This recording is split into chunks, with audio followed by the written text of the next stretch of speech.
Sebuah kisah nyata dari seorang yang bernama Patrick. Salam Lestari. Kali ini saya ingin membagikan pengalaman yang terjadi di tahun 2008 bulan Desember.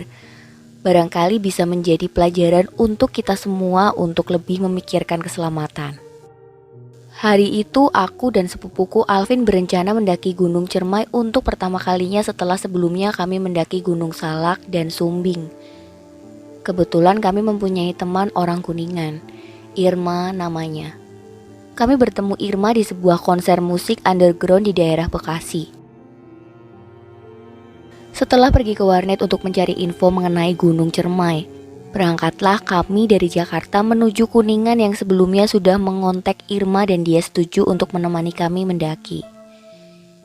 Singkat cerita, sampailah kami di terminal Kuningan sekitar jam 5 sore. Dan Irma sudah menunggu kedatangan kami bersama temannya Hendra, lalu langsung menuju rumah Irma yang ternyata tepat berada di kaki Gunung Cermai. Tapi lucunya meskipun tinggal di kaki Gunung Cermai, Irma dan Hendra sama sekali belum pernah mendaki Gunung Cermai. Mungkin karena mereka bukan pendaki seperti kami.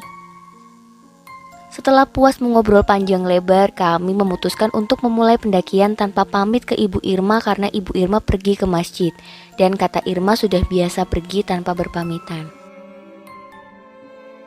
Kami menuju pos perizinan terdekat, tapi Hendra menyarankan kami tidak perlu ke pos perizinan dengan alasan dia orang kampung sini. Aku dan Alvin akhirnya menurut saja. Aku mengeluarkan kompas sebagai patokan arah yang menunjukkan puncak ada di arah timur. Perjalanan dimulai. Hendra memimpin perjalanan melalui ladang-ladang warga dan menembus hutan pinus yang dipenuhi semak belukar. Yang ditebas Hendra menggunakan parang yang dibawanya dari rumah Irma. Dan ternyata langsung menembus ke jalur utama via Palutungan, tepatnya sebelum pos 3. Pangguyungan badak dan terus mendaki hingga pos 4. Setelah menemukan lahan datar, kami memutuskan membuka tenda di sekitar pos 4. Setelah ngopi dan makan cemilan, kami memutuskan tidur. Tapi karena tenda yang kami bawa hanya cukup untuk 2 orang, akhirnya aku dan Hendra memutuskan tidur di depan tenda. Sial, malam itu mataku belum juga bisa terpejam. Kulihat jam di tanganku menunjukkan pukul 12:30. Aku memutuskan untuk duduk menyalakan sebatang rokok. Kulihat Hendra yang sudah masuk ke alam mimpi ditandai dengan dengkurannya dan tiba-tiba suara seperti orang berjalan dari semak-semak di depanku. Tiba-tiba saja aku jadi merinding. Lalu kusorot senter ke arah semak-semak dan terlihat seperti sosok nenek-nenek membungkuk mengenakan kebaya berjalan dengan tongkat menuju ke arahku. Langsung ku buang rokok di tanganku dan masuk ke dalam tenda membangunkan Alvin untuk bertukar posisi. Tapi tidak mengatakan kalau aku baru saja melihat nenek-nenek. Pagi pun tiba. Setelah sarapan kami melanjutkan perjalanan menuju puncak. Tapi tidak satupun pendaki yang kami temui di sepanjang perjalanan hingga puncak. Mungkin karena waktu itu hari kerja. Akhirnya sekitar 6 jam perjalanan kami tiba di puncak dan tidak ada orang sama sekali. Sekitar setengah jam di puncak, barulah ada satu rombongan dari Bandung berjumlah 6 orang yang bergabung bersama kami dan berkenalan. Di tengah obrolan aku menanyakan keberadaan bunga Edelweiss di gunung ini. Dan setelah dijelaskan kami pun bergegas pergi menuju ladang Edelweiss sekalian turun. Sampailah kami di ladang Edelweiss. Irma dan Hendra ternyata baru pertama kali melihat bunga itu. Aku dan Hendra pun dengan sotoy menjelaskan tentang bunga Edelweiss dan segala mitosnya. Puas berada di ladang Edelweiss, kami kembali melanjutkan perjalanan untuk turun waktu itu sekitar pukul 3 sore. Lalu tibalah kami di persimpangan Linggarjati dan Palutungan. Kami ambil jalur menuju Palutungan hingga hari mulai gelap. Dan kami belum juga menemukan jalur yang sama yang kami lewati waktu naik. Tapi kami masih belum berpikir macam-macam karena kami pikir memang jalur utama via Palutungan masih jauh. Akhirnya sekitar pukul 7 malam, kami memutuskan membuka tenda lalu melanjutkan perjalanan keesokan harinya. Pagi pun tiba. Sekitar pukul 6 kami mulai melanjutkan perjalanan turun hampir 3 jam. Kami berjalan tapi belum juga menemukan jalur yang kami lalui waktu naik.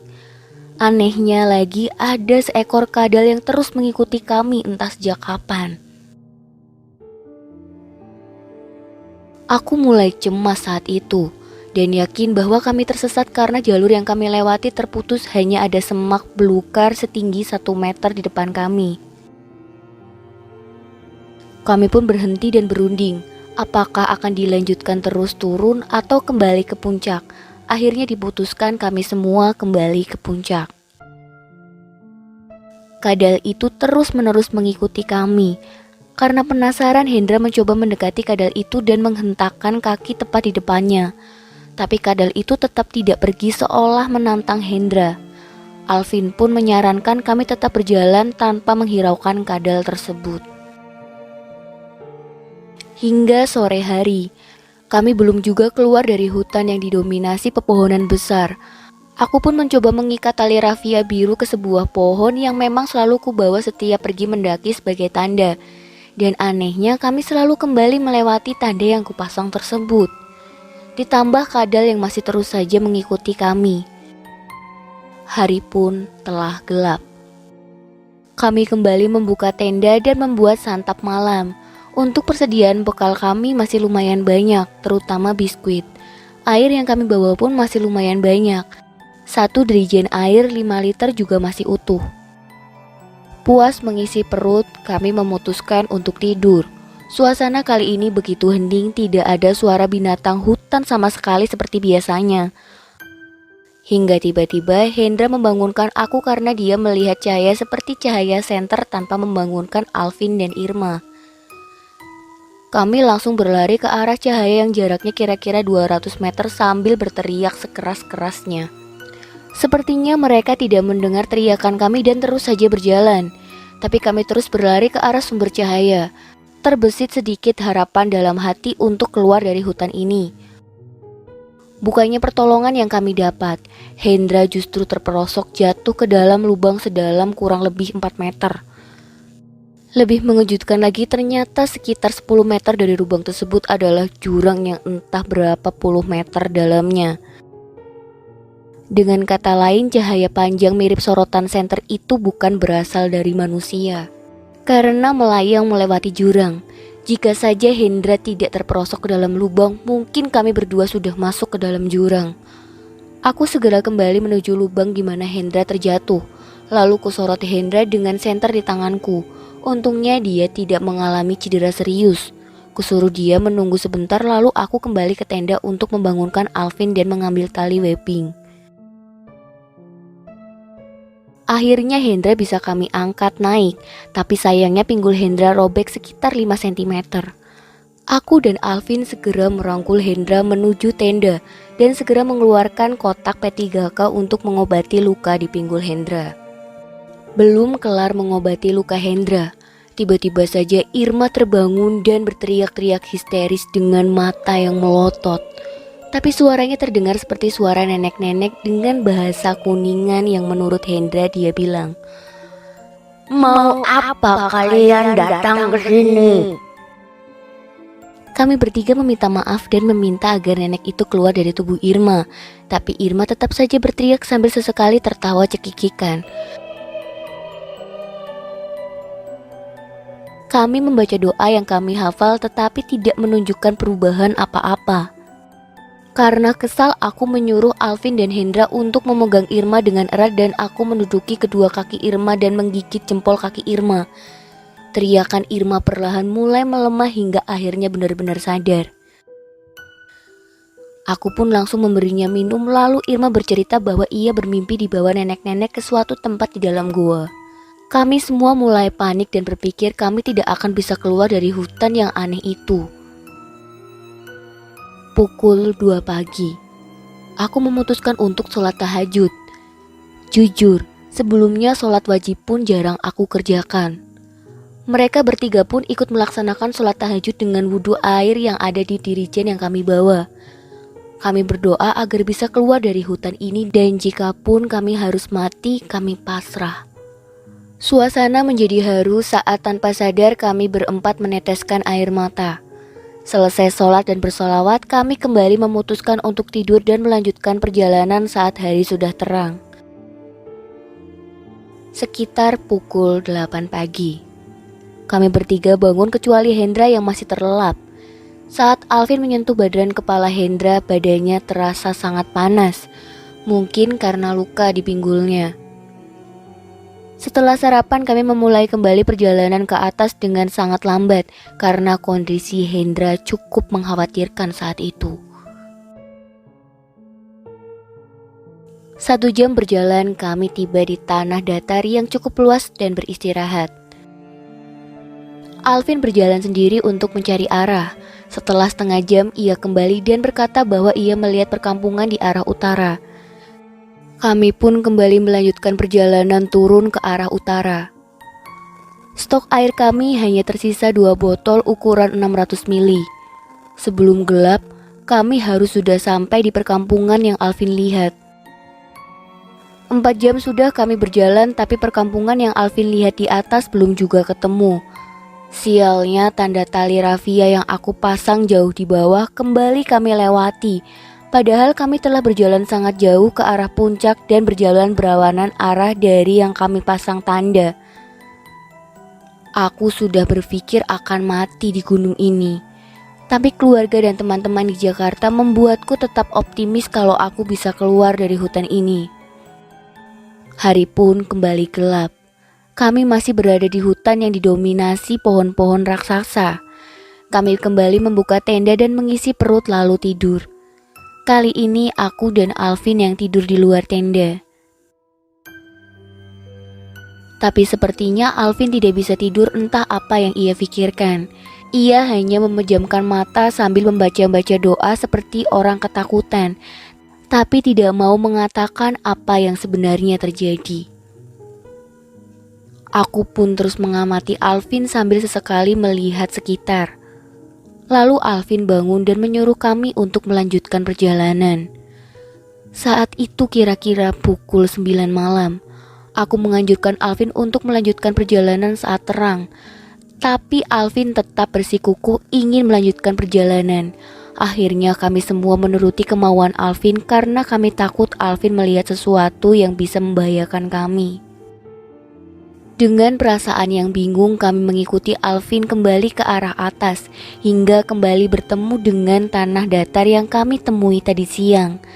Anehnya, siang tadi kami berjalan sekitar 7 jam dari tanah datar hingga sampai ke tempat kami membuka tenda. Kali ini hanya butuh waktu sekitar 30 menit kami sampai tempat itu. Kami terus berjalan dari area tanah datar lalu kembali turun ke dalam hutan.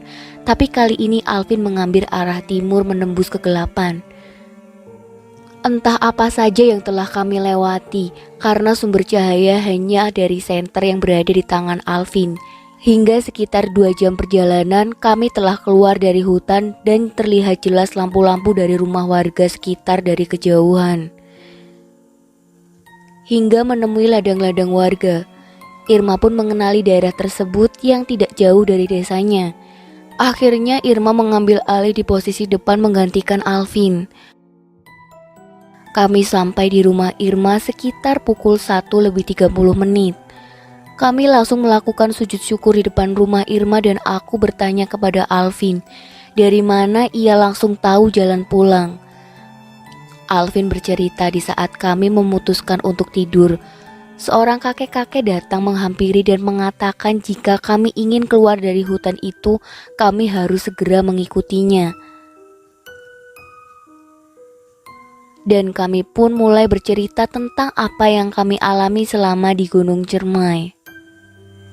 Ternyata sejak awal pendakian saat memasuki kawasan hutan pinus, Alvin memang sudah merasa diikuti oleh nenek-nenek. Berbeda dengan Irma yang merasa sering melihat sosok hitam berbadan besar dengan mata merah saat tersesat di dalam hutan. Hanya Hendra yang mengaku tidak melihat apa-apa. Tapi kami tidak percaya karena ia terlihat seperti menutupi sesuatu. Akhirnya Irma masuk membangunkan ibunya yang sedang tertidur lalu langsung memeluk ibunya dengan erat. dan menceritakan bahwa kami baru saja tersesat di Gunung Cermai. Ibunya Irma pun langsung mencaci maki kami semua. Dia bilang bahwa warga kampungnya tidak ada yang berani mendaki Gunung Cermai kecuali untuk mencari ilmu-ilmu tertentu. Kami bersyukur karena masih bisa kembali dengan selamat dan tidak akan ceroboh lagi mendaki gunung secara ilegal. Sekian thread kali ini, semoga dapat diambil muatan baiknya dan dibuang muatan buruknya. Jangan takut untuk mencoba mendaki gunung asal peralatan safety, teman berpengalaman, dan mental yang kuat. Dijamin pendakian aman. Dan jangan lupa jaga sopan santun di gunung atau hutan tersebut.